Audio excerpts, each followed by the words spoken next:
নমস্কাৰ প্ৰিয় দৰ্শক, কি খাওঁ কিয় খাওঁ অনুষ্ঠানটিলৈ মই সংগীতাই আটাইকে স্বাগতম জনাইছো। আজিৰ খণ্ডত আমি কথা পাতিম কুঁহিয়াৰ উপকাৰিতাৰ বিষয়ে। কুঁহিয়াৰ আমাৰ স্বাস্থ্যৰ বাবে অতি উপকাৰী। কুঁহিয়াৰ ৰসে আমাৰ দেহৰ বহু মাৰাত্মক বেমাৰ নিৰাময় কৰে। কুঁহিয়াৰ বৈজ্ঞানিক নাম হৈছে চেক্কাৰাম স্পণ্টেনিয়াম। কুঁহিয়াৰ calcium, chromium, cobalt, copper, magnesium, manganese, phosphorus, potassium, zinc, vitamin A, B1, B2, B3, B5, B6, vitamin চিৰ লগতে এণ্টিঅক্সিডেণ্ট, প্ৰটিন, ফাইবাৰ আদিৰে ভৰপূৰ।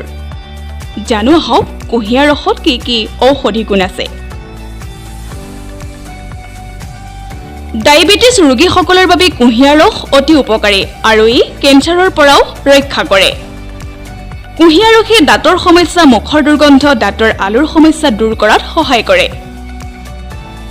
জণ্ডিছ ৰোগীসকলৰ বাবে কুঁহিয়াৰ ৰস অতি উত্তম।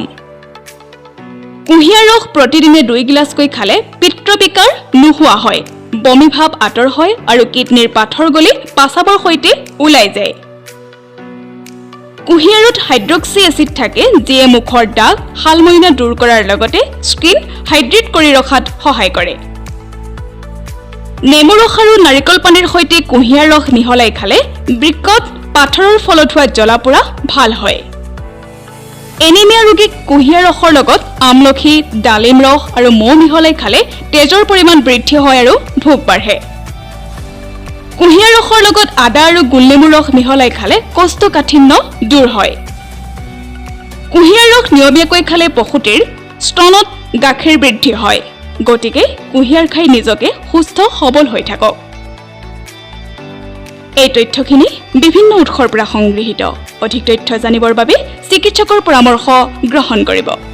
লগতে খাদ্য বিষয়ক এনে তথ্য সমৃদ্ধ বাৰ্তাৰ বাবে আমাৰ ভিডিঅ'সমূহত লাইক, কমেণ্ট, শ্বেয়াৰ আৰু আমাৰ চেনেলটো ছাবস্ক্ৰাইব কৰিবলৈ নাপাহৰিব। ধন্যবাদ।